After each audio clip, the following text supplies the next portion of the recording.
Hey guys, hopefully everyone is doing well.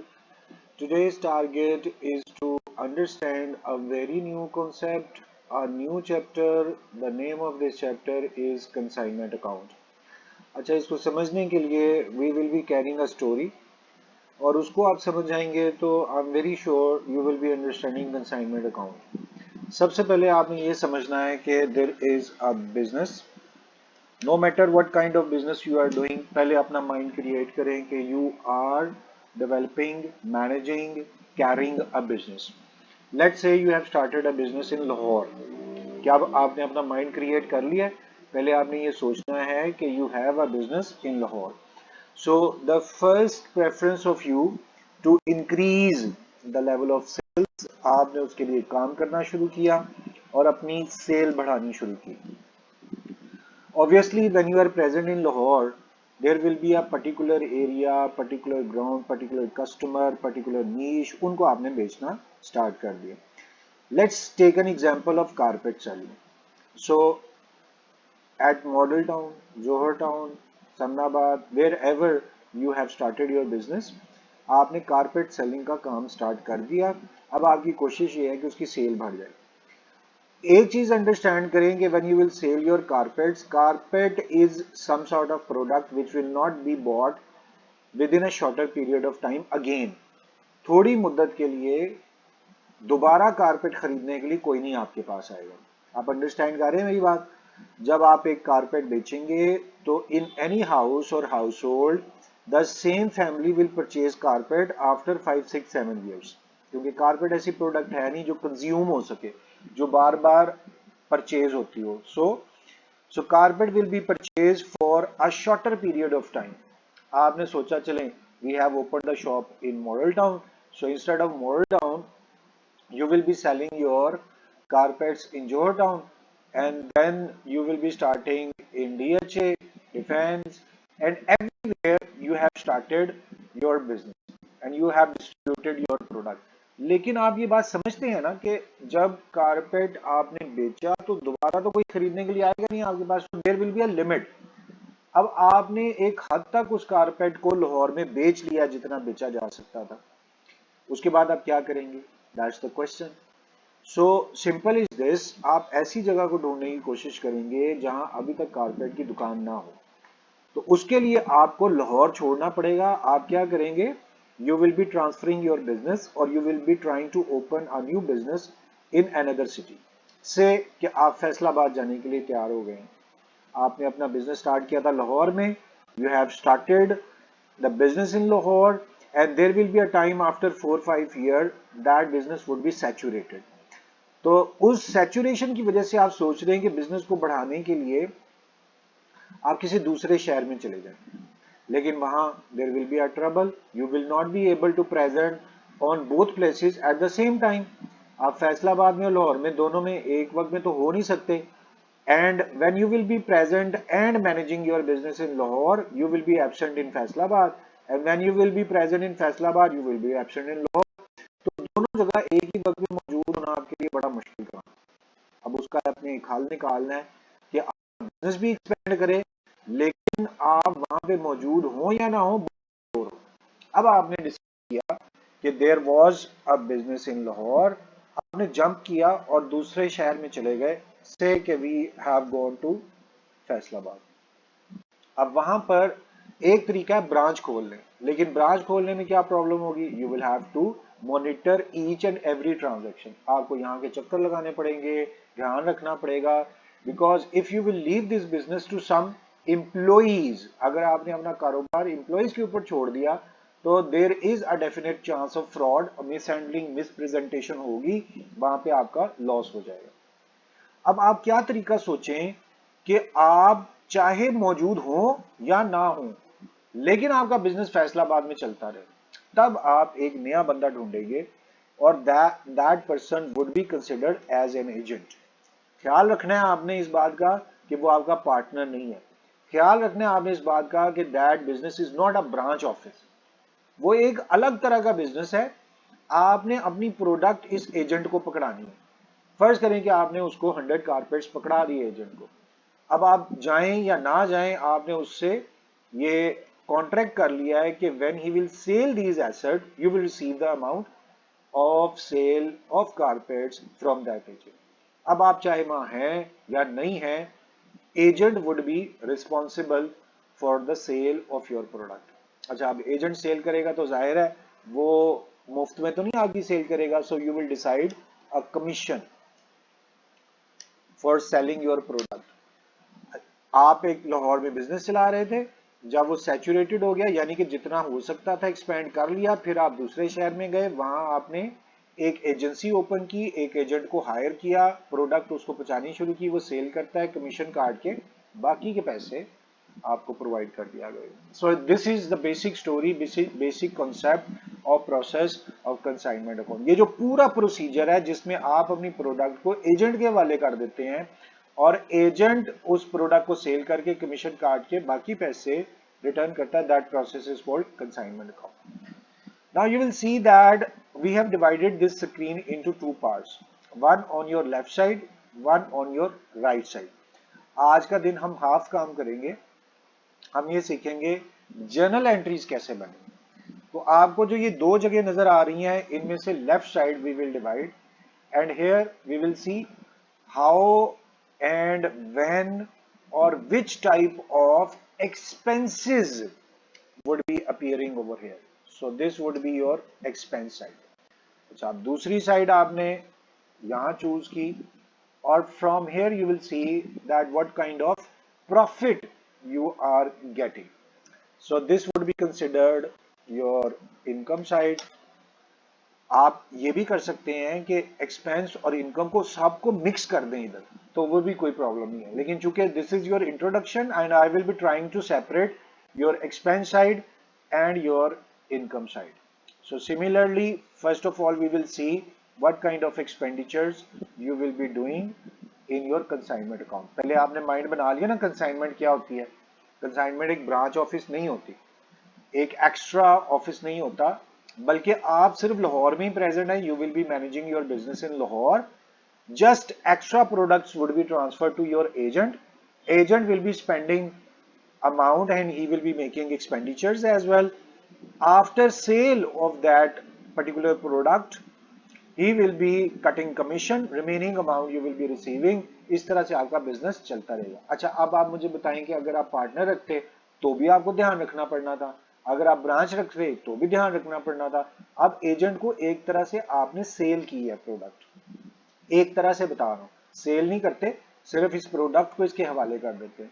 और जब आपको पता है कि वो 100 कारपेट उसके पास हैं, तो अगर वो ये कहता है कि इसमें इतने कारपेट्स बिक गए हैं, तो आपका जब दिल करे उसकी मॉनिटरिंग कर लें, वहां जाके पता लग जाएगा कि if 80 carpets are sold so you will be looking for the 20 remaining carpets. इस तरह से गिनती हो जाएगी।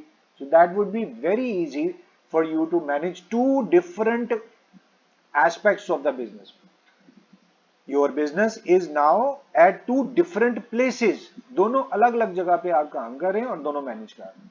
ले जी, अब हमारी जर्नल एंट्रीज स्टार्ट होंगी और इसको स्टार्ट करने के लिए आपने लेफ्ट साइड के लिए क्या चूज किया है, जिसमें आप सिर्फ अपने एक्सपेंडिचर्स को देखेंगे। तो आप जरा सोचना शुरू करें कि जब आपने प्रोडक्ट अपने एजेंट को पकड़ाई है, उस प्रोडक्ट पर खर्चा कैसे आ सकता है। आप तो उसे सिर्फ उसके हवाले कर रहे हैं, तो what kind of expenditures you will be making.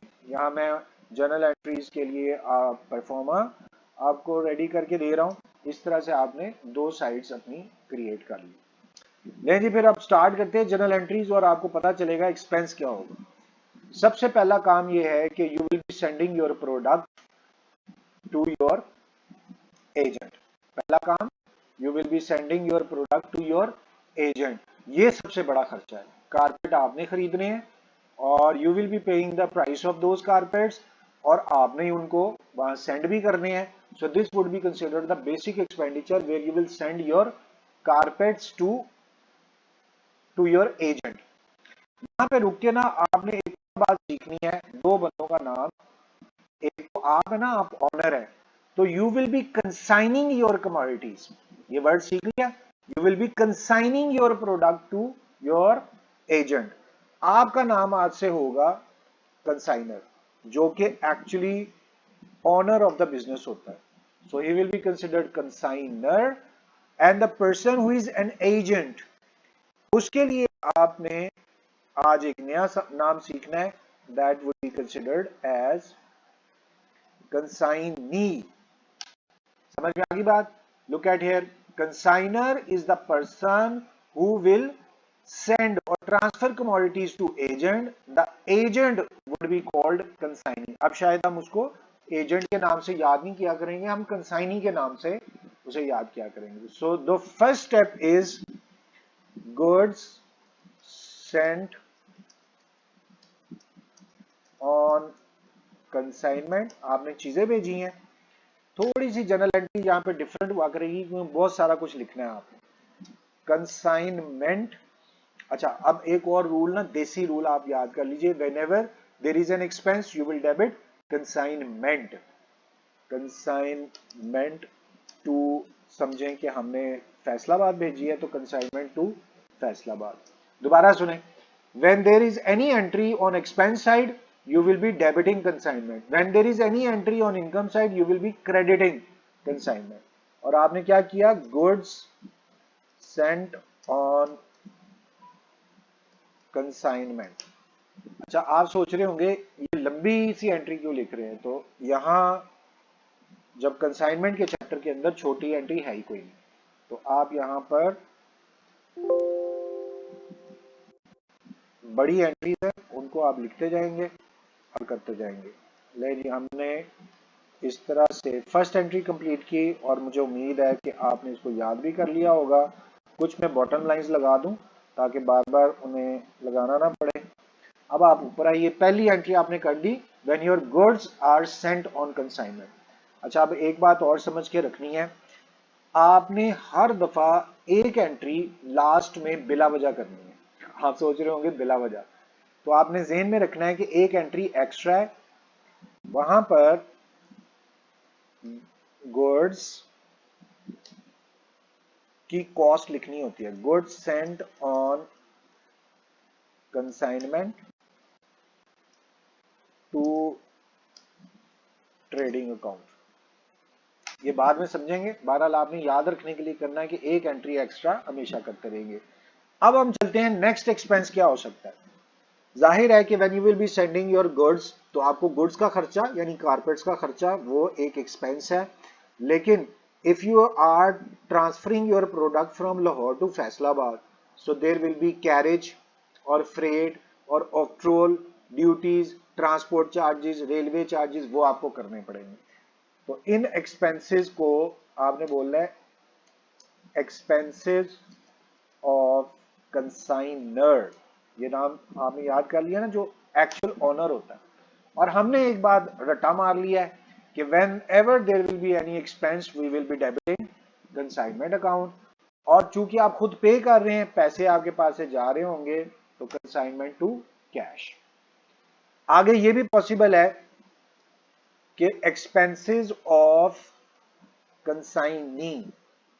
आप याद रखिए, he is an agent, he is not the owner of the business. वो तो एजेंट है, वो खुद एक्सपेंस नहीं करेगा. You will be spending amount. अब कंसाइनी के कौन से एक्सपेंसेस हो सकते हैं? Obviously if agent had a building on rent, he will be paying rent. और ये भी हो सकता है कि when you have Saint your material और product to Faisalabad, so he will be receiving that product. Unloading charges हो सकते हैं. तो इसका मतलब है कि कंसाइनी भी कुछ एक्सपेंस कर सकता है, मगर हर एक्सपेंस पे हमने याद कर लिया है कि we will be debiting consignment. अब आप ये देखें, first expense consignment to Faisalabad, second expense consignment to Faisalabad, third consignment to Faisalabad. यहां आप उसको पैसे नहीं दे रहे, लेकिन जाहिर है कि पैसे तो आप नहीं देने हैं, तो आप उसे कहेंगे कि we will be paying this amount after completion of this process. तो वो आपका क्रेडिटर बन जाएगा, आपने अभी तक पे करने, लाइबिलिटी बन जाएगी. तो यहां पर कंसाइनी का नाम आप लिखेंगे जब एक्सपेंसेस ऑफ कंसाइनी होगा. अच्छा, अब फर्ज करें कि ही हैड सोल्ड. वो आपको क्या करेगा? एक अकाउंट सेल्स भेजेगा. अकाउंट सेल क्या होता है? Let's say you have sent 100 products to your consignee and he is informing you that 80 carpets he had sold out.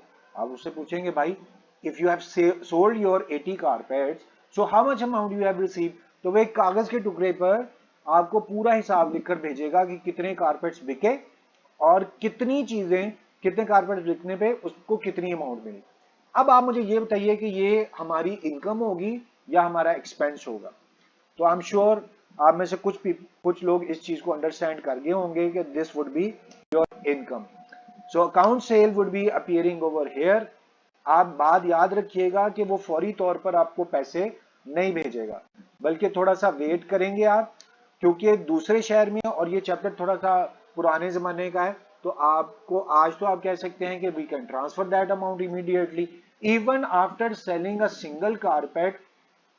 he can send amount or he can transfer that amount within a single hour or within a single minute, ये हो सकता है।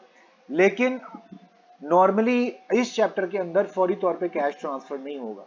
इसका मतलब है ये सारी book consignor की है, आपने कंसाइनी से पैसे लेने हैं। बात समझनी है गौर से, आपने कंसाइनी से पैसे लेने हैं, तो आपके लिए वो अकाउंट रिसीवेबल हो गया यानी एसेट हो गया। इसलिए आप यहाँ पर पहले तो कंसाइनी का नाम लिखेंगे क्योंकि एजेंट से पैसे लेने। और यहां जैसे आपने कहा कि in all expenditure you will debit consignment, consignment, consignment, आप डेबिट कंसाइनमेंट को ही करी जा रहे हैं। और since it is your income, so what you will do, you will be crediting consignment to FSD over here. ये आपकी एक इनकम सामने आ गई। अब यहां पर कोई और एक्सपेंस अगर आप देखें तो दैट वुड बी, आपने जब सेल कर दिया आपके एजेंट ने, तो what he will say, okay I was responsible to sell your carpets and you are responsible to pay me commission. हमने जैसे पहले डिसाइड किया, सो कमीशन ऑफ कंसाइनी, ये भी आपने याद रखना है कि फौरी तौर पे पे नहीं होगा। और हमने जैसे कहा कि in all type of expenses we will be debiting consignment. तो यहां पर again you will debit your consignment and since commission is still payable that would be liability, liability should be written on credit side, तो commission को आप credit side पे लिख देंगे। लेकिन जी आपका मेन थीम ये आपको समझ में आ गया कि there would be an expense side, there would be an income side. Income में मैंने आपको सिर्फ अभी तक एक चीज बताई है and there are several expenses we have mentioned over here. एक लास्ट मैटर जो आपने डिस्कस करना है, और क्या इनकम साइड पे लिखा जा सकता है। देखें आप इस बात को क्लियर करें कि sometime it is possible you have sent 100 carpets and he had said only 80 carpets are sold out, तो at the end of period 20 carpets तो बचे हुए हैं, तो that would be called closing stock on consignment. तो ये क्या expense है? आप कहेंगे नहीं, ये तो अच्छी बात है कि हमारे पास कुछ स्टॉक बचा हुआ है, so that stock is your asset, stock on consignment to Faisalabad. अच्छा, अब इतना लंबा लंबा नाम आपने लिखना है, और चूंकि ये इनकम साइड है you will be crediting consignment to FST. अच्छा जी, अब आपको फॉलो कर लिया है आपने कि दो एंट्रीज हमारे पास इनकम साइड पे हैं और बाकी सारी entries we have on expense side. आपने फौरन अच्छी तरह से समझ लेना है कि ये जो चार एंट्रीज इधर की है ना, ये दो एंट्रीज उठा के इसके नीचे भी की जा सकती हैं। सिर्फ आज के दिन के लिए मैं आपको फर्क डाल के बताया कि there are 4-5 entries on the expense side, 2 entries on income side. एक और बात आपने समझनी है, it's not the complete chapter, it's just an introduction. Later on there are several other matters we will be discussing. उनमें से एक दो बातें मैं आपसे करना चाह रहा हूं। एक ये बात पॉसिबल है कि स्टॉक जो उसके पास पड़ा हुआ है उसमें लॉस हो सकता है। अगर वो लॉस होता है तो इंश्योरेंस कंपनी इन्वॉल्व हो सकती है, या जो स्टॉक बचा हुआ है उस बचे हुए स्टॉक में प्रॉफिट शामिल है। बस आपने ना ये 3-4 लाइंस अभी याद कर लेनी है क्योंकि अभी वक्त नहीं आया। मैंने क्या बात की, स्टॉक बचा है तो उसमें आग लग सकती है, नुकसान हो सकता है, और नुकसान होगा तो इंश्योरेंस कंपनी भी इन्वॉल्व हो सकती है, और इसको प्रॉफिट में भी बेचा जा सकता है। बस ये 3 लाइंस आपने याद करनी है। सो आज के दिन के लिए you have understood there are some sort of expenditure and income side. और उसके बाद मैं आपको एक बड़ा सा वर्ड लिख के दे रहा हूं, जो आपने पहले हजारों दफा सुना है, लेजर। तो आप इसके बाद you will be creating ledger, maybe for consignment account और मे बी फॉर, जी बड़ा करके मैंने जानबूझ के लिखा है कि लेजर बनाना आपको आना चाहिए। If that ledger is for consignment account तो आप कंसाइनमेंट का लेजर बना दें। Sometimes you need consignee account तो कंसाइनी का लेजर बना दें, जो फर्स्ट ईयर में भी बहुत दफा किया हुआ है हमने और पिछले चैप्टर्स में किया हुआ है। आज का हमारा लेक्चर यही था, हमने सिर्फ कॉन्सेप्ट लेना था कि what is consignment account, how do we operate. The most important matter is the owner of this whole process is called consignor, and the person who will act as an agent, that person would be called consignee. There are few entries for expense side, 2 entries for income side. ये याद कर लीजिए अच्छी तरह से, next time जब question करेंगे तो और बेहतर तरीके से इनको फॉलो अप कर लेंगे। So thank you very much for your time. It's time to say goodbye. Allah Hafiz.